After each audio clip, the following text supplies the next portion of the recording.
is completely different. Completely different topic altogether. Or as or a, hemos and an. Hemos, an. Like that. Hemos and an. Those are like have, blah, blah, blah, blah. Like have done, have eaten, have. For example, tú has hablado con Laura. Have you spoken with Laura? Laura. Est-ce que je peux voir? Oui, bien sûr. Bah oui, tu peux voir. Ok, viens. Oui. Viens ici. Je te montre. Ok. Par ici. Regarde, il fait très froid. Oui. Tu vois? Oh, wow! Beaucoup de neige. Ouais, il y a beaucoup de neige. Ah, nous avons un winter storm warning. Strong winds of... Oh, wow, holy moly. Okay, wait. Strong winds of 70 to 100 kilometers per hour. Wow. 20, in some regions, 20 centimeters of snow.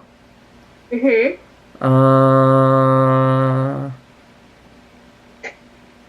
Yeah, just... Oh, wow. Didn't know that. Yeah, that's perfect for you. If you like to shop, then just do it. Every time you go shopping, just, maybe prepare 5, 6, 7, 8, 9 questions that you're going to ask. Every store go in, ask every men's store, maybe not the women's store, that's a little bit strange. If you go in the women's store, that's like, why are you here? But maybe every men's store, electronic stores, just but yeah, and just ask questions as you're shopping. Ask questions, talk to the shopkeepers. Don't need to buy anything. If you want to buy something, but and then practice, and you can even tell them, oh, I'm from Quebec, I'm learning English, so I'm shopping today to practice my English, and they'll say, oh, that's very good. And it's one of the, doing that is one of the easiest. If you live in a city that speaks the language, in your case, you're learning English, you're in Calgary. Such a fast way to practice. Because there's no pressure, you're never going to see that person again. So if you make a mistake, you don't care. You're not seeing them. Right? It's a very short conversation. You're there for 2, 3, 4, 5 minutes. It's not half an hour. There's it's not it's not at work. We're at work. Maybe there's more pressure. It's amazing. No, not a lot. Just I was teaching on Skype basically from 11 till 3, and then just drove, taught in person, came back. I'm gonna do on Skype, and then with you, and then I drive back out, and then I'll be teaching from until about 8:30 at night. So, juste te montrer quelque chose ici. I want to show you something here. Yeah. Just so you know, this past, wherever you got these from, these are never used. Really? Never used. Not in spoken French. Mm-hmm. Only in like some written French, maybe. Okay. In essays or in old things. Yeah. We can do past today, actually, on that note.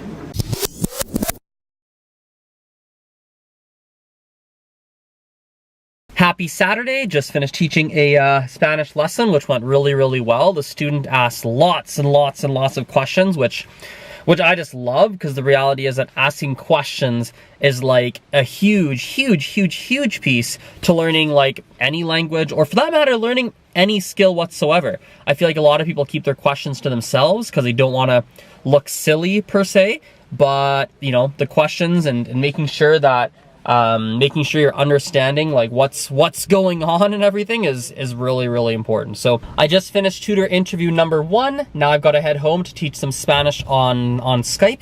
And overall, when I'm hiring tutors, there's a bunch of things that matter to me, obviously, but there's 3 things that are above all the most important, right?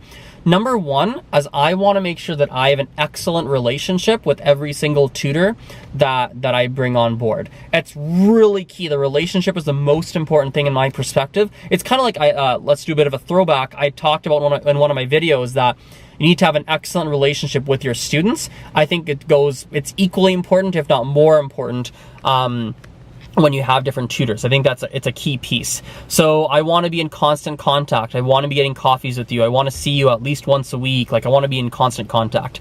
I think also what's also really, really key for me is that I expect the tutors, when they go in to teach a lesson, I expect them to go in with a very open mind so that they can reverse engineer the student and adjust their teaching style based on the needs and the learning style of their students. So that's a really, really big piece for me as well.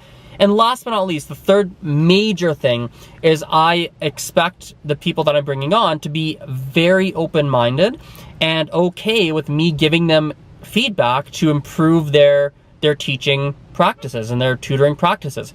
And I think it goes both ways. I want them to be giving me feedback as well. I want them to watch a couple of my lessons every now and then to give me feedback so I can keep getting better, because one of the fast ways to be improving the way that you teach is to get outside perspectives and get outside feedback, right? That's one of my beliefs.